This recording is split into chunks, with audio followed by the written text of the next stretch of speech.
hello. I am like filming half of my face because I will get into why. But I figured like maybe I should try vlogging more because I've kind of been into it, especially since I started like putting out my Disney World vlogs, and I put out like that random surprise vlog about our visit to the LA Zoo to look at their Christmas lights thing. And so I feel like lately I've been having like these random conversations in my head where I'm like talking to myself. And I'm like, maybe I should just vlog and kind of see where it goes from here. Maybe it'll be a weekly thing if I get enough content. But anyways, going back to my face, I got a facial a couple of days ago, and the last time I had a facial before like this set that I've just recently started was I think 2019 in September. And during that time, we were living in downtown LA, and I was going to an esthetician in San Gabriel. And at that time, I bought like 10 packages, so I was going to her to use up those 10 packages, but it's kind of a trip from downtown to over to the east side in San Gabriel where she was. And so I was like, let me just find something closer to where we were. But then, that was close to the end of 2019. Then pandemic hit. Then I got pregnant, and then we moved, and so all these things happened. And now that I'm in a more comfortable feeling about actually going to an esthetician and getting facials and all of that, I started doing it maybe like 2 weeks ago.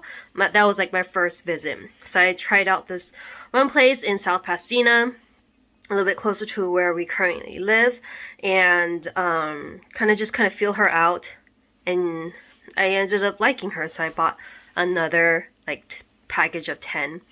And the reason why I chose her is because I felt like she was very personable in terms of like looking at my skin, what I needed, adjusting things and all of that, even with our first visit. So I've already had two regular visits with her where she does the facial, extractions, all of those things.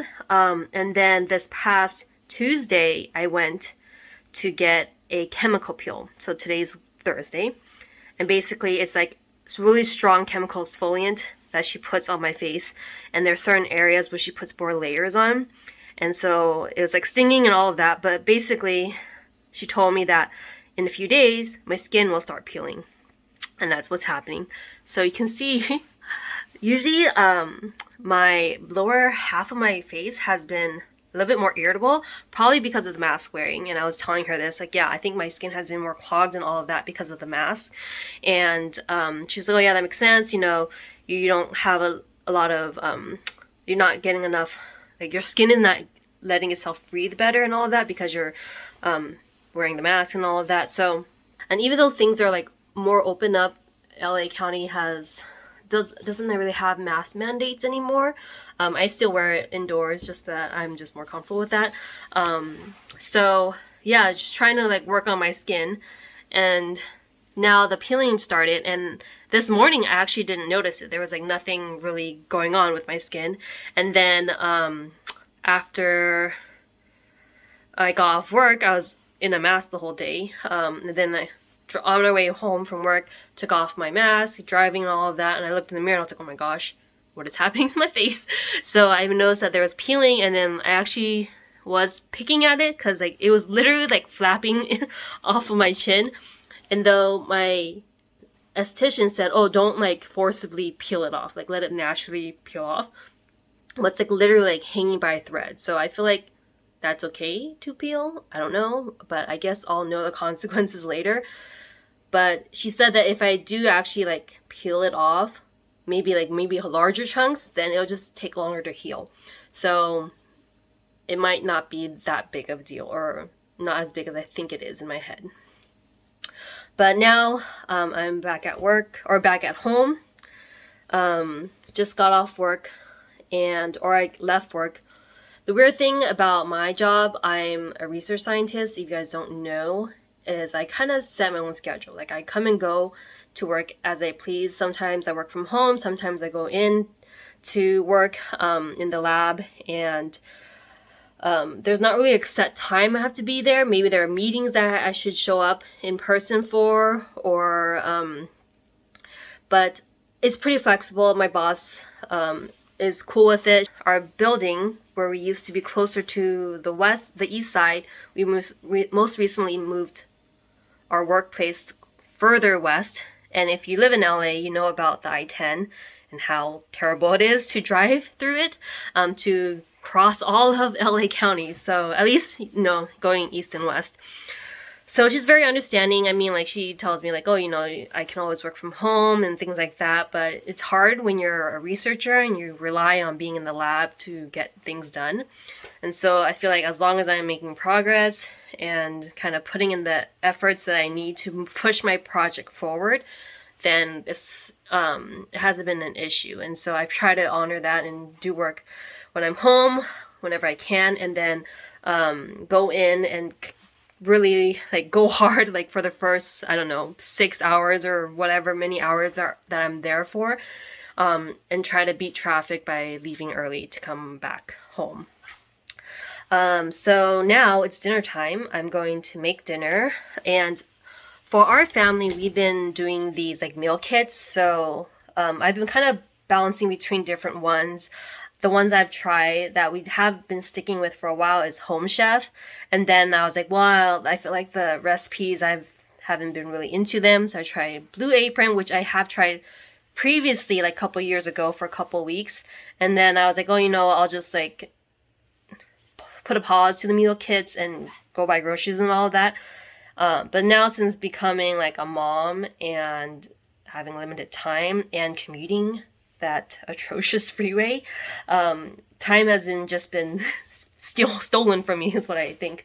So instead, we just got back on meal kit. So this, I guess, month we've been doing HelloFresh. I know they sponsor a lot of YouTubers, but I'm not sponsored. Obviously, I'm a very new YouTube uploading person. I don't know if I would call myself a content creator, although I am creating content as we speak. But this is just kind of, what we're gonna do. We've tried this recipe a couple of times before, and I liked it. So when it popped up this week, I decided to add it to our box. And I tend to choose ones that are fast and easy because, again, limited time. I need to, quickly push out dinner, and then so we can get our daughter into bed. Usually she sleeps around 7:30 or 8.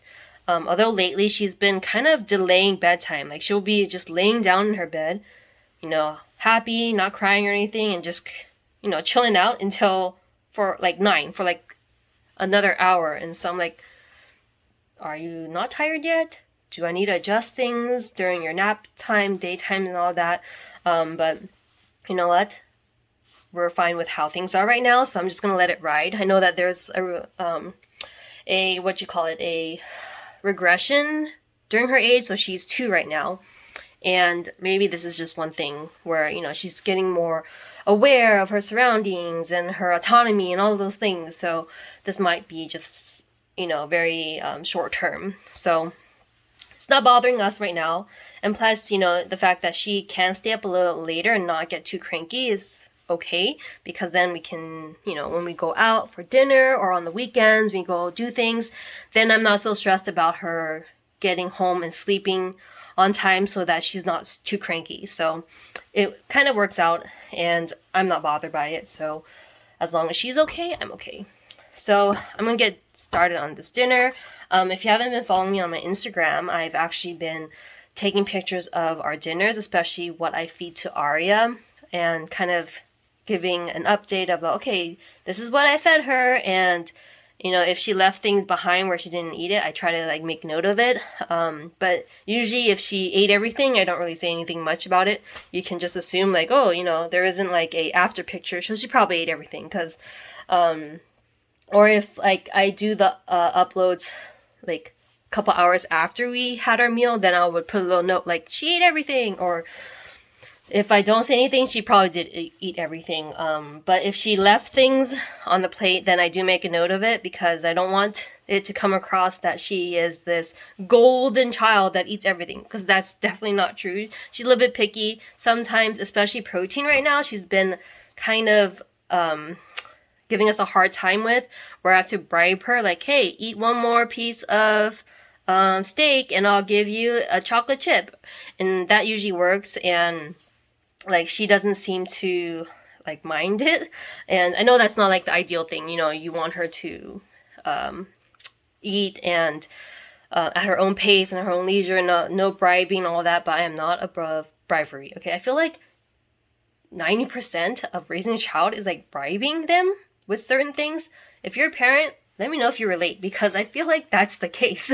And not just eating, but other things too, like, oh, let's put our shoes on to go to grandma and grandpa's house, or okay, it's time to, you know, leave the playground to go home, and things like that. But I know there are ways to like prep them, like, okay, 5 more minutes, then we have to go home, and all those things. But when you're kind of in the moment, you're just enjoying it. You don't think about, oh my gosh, 5 minutes before I should have told her that we're going to go home so she doesn't throw a tantrum. But, you know, that's life, and trying to do my best here to feed everybody and make sure that we're all healthy, happy, and all of those things. So I need to get dinner started before Eric comes back. He's picking up Arya right now from his parents. And then once dinner is done, I'll kind of take a picture of it, post on Instagram, make sure to check back there. Maybe I'll film it a bit and be like, hey, this is what it looks like. Not sure if it'll look exactly like this, but it'll probably be pretty similar since we've made it before. So check back in later, or maybe the next day. I don't know how this vlog will go. Okay, dinner is done. The recipe we got makes 4 servings, so this is like all of it. It was pretty easy. I think it was just more of the assembly that took a lot of time. And then it came with like pico de gallo, some guac and sour cream mixed with lemon zest, lime zest, lime juice, and salt and pepper. I already made Arya's plate and took a picture for Instagram. So I'm just gonna plate the rest. A lot of mess, but not as messy as I thought because I like cleaned along the way. But just gonna plate everything, and hopefully Eric will be home soon. Hi. Hello. Look who's back. She's enjoying her tomatoes and strawberries. That's like some of her favorite things. Yeah, strawberry.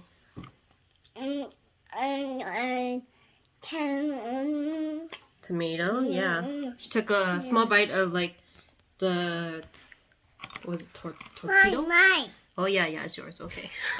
So we're just gonna enjoy our dinner. I have mine right here. This is what the adult version looks like. Eric has some over there. Yeah.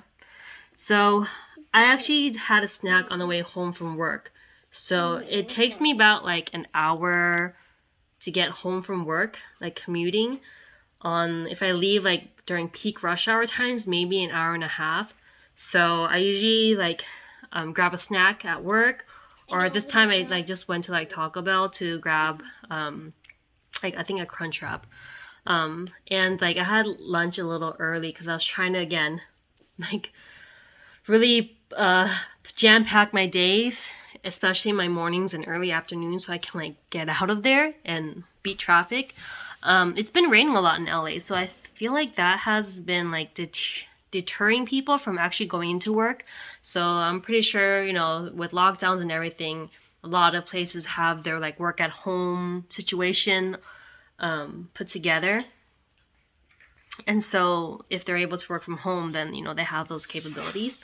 And yesterday, surprisingly, it only took me like an hour, or less than an hour, like 57 minutes to get home, where I thought it would have taken me like an hour and 20. Like I left around, I think like 3:30 or so. Today I left around 3. We're just gonna eat dinner, get her ready for bed afterwards. I think though, I've been trying to just have her like play a little bit between dinner and bath time, just because she's been going through that phase of chilling out in her bed for a bit before actually falling asleep. And also I've been like held hostage upstairs. So we would leave her door open because I guess she's like afraid of us leaving if if her door is closed. And this all started when we caught COVID, like, I don't know, months ago. But she's been like having more of a like attachment to us, and so I usually stay up there, and probably around like 30 minutes she'll fall asleep, and then I can close her door and go back downstairs to either help Eric clean up or chill out or whatever. But we know that if she does do more things that are active, like especially during the weekend when we're out, and she's like running around and just kind of burning off energy, then she falls asleep faster. But yeah, we'll see how tonight goes. She's also been on strike of taking baths, so I've been like taking showers with her, and she likes taking showers now. Maybe she'll transition to showering really soon or something. Of course, not by herself. I mean, she's 2. So I'm like usually in with her, washing her up, giving myself a shower. So I guess in some cases that kind of saves time, because then, both of us get cleaned. But at the same time, like, then I can't work out, I feel. I'm more of a night shower. And if I work out, usually I do it in the evening. But then if I already showered, then I don't feel like working out, because then I have to shower again. And I'm not about to get into bed dirty and sweaty. That's gross, in my opinion. Do you agree? Yes, night showers for the win.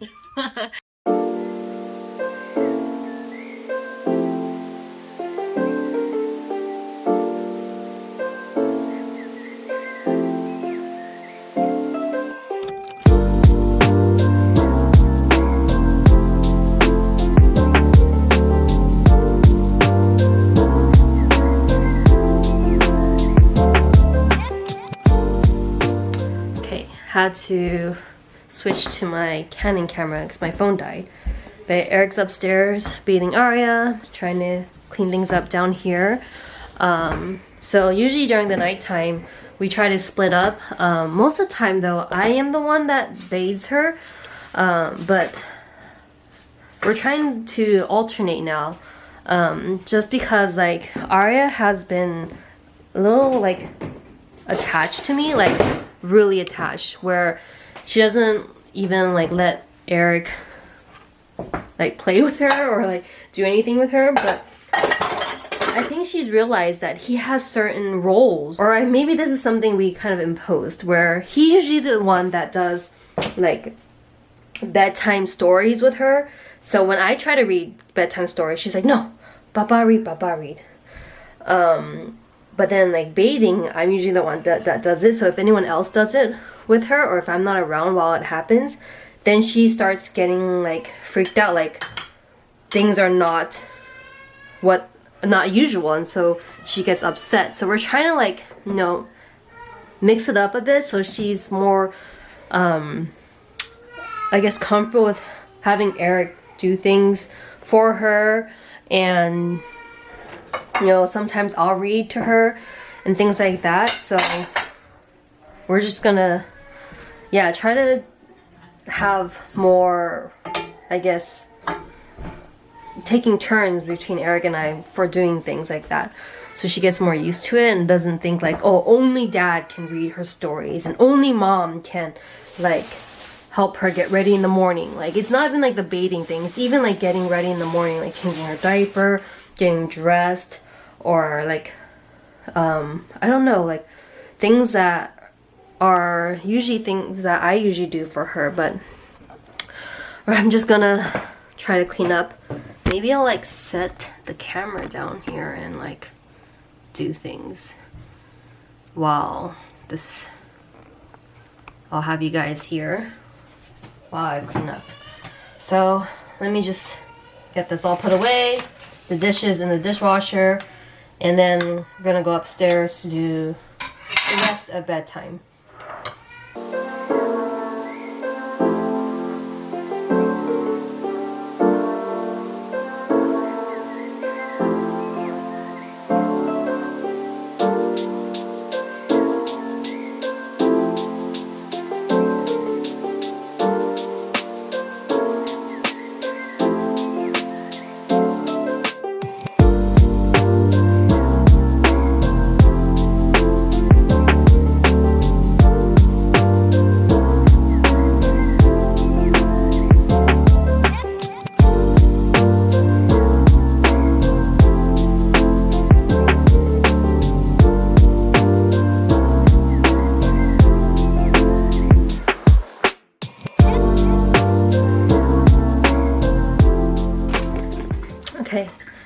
think I can hear Eric reading one of the books for Arya. Oops. So, Arya's been asking for like a water bottle during bedtime. Like she just wants it in her bed. I don't think she actually drinks from it, but I'm gonna bring that up. And then she has like specific toys that she also wants in her bed with her. So I'm gonna make sure that none of those are down here. She has like a panda, a Daniel Tiger plush. She also has, I don't know, I forget. I'll probably introduce all of them to you when I get up there. But I have her water. I usually like to give her like more of the stainless steel ones. But this is gonna be in the bed with her, so I don't want her to like get knocked in the head with it. And like a baby, so either like the Love Every doll, or she has like another one that she takes to my mother-in-law's. I think it's like from Carter's. Here it is, Daniel Tiger. And a sock that she has as her comfort item. So instead of like a blanket, it's a sock for her. It doesn't matter which sock, as long as it has those nubby things on the bottom. Oh no, you bonbon? Oh no. You okay? Okay. Arya? You okay? Sure, baby. You're Shishui. And you're Giant Tiger. What other friends do you have? Oh yeah, Mickey Mouse. It's her room. The bedtime Ambiance. Yeah, it's her bed. Toddler bed. This is her rail. Flip it around so it's easier. Yeah. Her rail right here. This was her crib and then we converted it. But these are her items. Paw Bear. That's how she called Panda before she can say Panda Bear. Mickey Mouse. She got out of Disney World. Might have recognized him from our vlogs. I don't know if that vlog will go up before or after this, but that was her birthday gift while she was there. And then, okay, I don't know where it cut me off, but basically Mickey Mouse is one of the ones, and this blanket that has security tags, but she's not into it. She's into her mamat, which is sock in Cantonese or Chinese. Yeah. So I'm just gonna get one from here. If we can't find the one that she usually has, doesn't matter what sock. Got one up here. Oh, she does? Okay. Doesn't matter. As long as it has these nubby things on the bottom.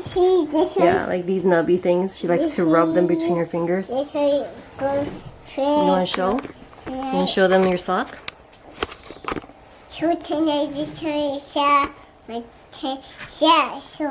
Oh yeah. Your sock collection? Oh, and put in your hand too? Okay. Papa read you a book already? Yeah, right. And Changal? Not yet. Okay, so we're gonna sing 2 songs, pray, and then she does her daily affirmations before we go to bed. Twinkle little star, how I wonder what you are. Dear Jesus, thank you for mittens in this hand, the lights and Google, and Christmas lights. All done? Okay, dear God, we also pray for Arya. Lord, thank you for everything you have given us. In Jesus' name, pray. Amen. Amen. Okay. Okay. Ready? You say. Yeah, you pray to Jesus. In Jesus' name. Okay. Okay. Ready? You say.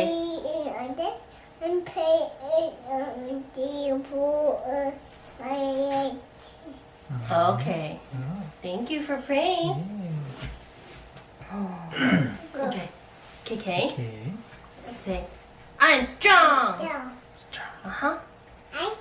Yeah, you're strong. And you're brave. Yep. And beautiful and smart.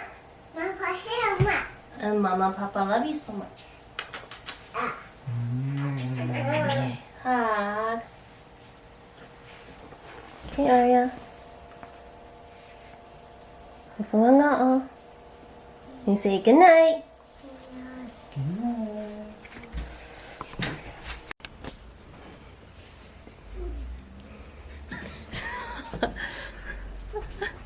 Something Eric does. I think I showed it. Lindsey, I forgot her last name. Starts with a G, but I follow her on Instagram, and there was one post she did where she was mentioning how her husband like does this victory dance and like, you did it at the end of the day, to kind of be like, you made it. She's in bed. She's alive. Another day locked in the books. So sometimes when we have like a rougher day, then we do this victory dance, signifying that another day we made it. Our baby's alive, fed, in bed, happy, healthy. Yeah, so I'm going to probably be held hostage here for the next 15 minutes or so till Arya falls asleep, and then Eric's gonna go down. So I didn't finish her dishes and I didn't wipe her area. So yeah, he's gonna take care of that. I finished all of our dishes, like all the other dishes that I used to like cook and we ate off of and all of that. Hope this was enlightening, how we get ready, or her bedtime routine, that afterwards of full-time working parents. Today actually both of us went into work. Eric usually works from home most of the days except for 2 out of the 5 work days. And then I tend to go in a lot more, like every day for like maybe 4 to 6 hours depending on the workload, but both of us were working. Anyways, again, now I'm gonna end the vlog for real. So hope you guys like this vlog, and maybe I'll see you in the next video. Bye.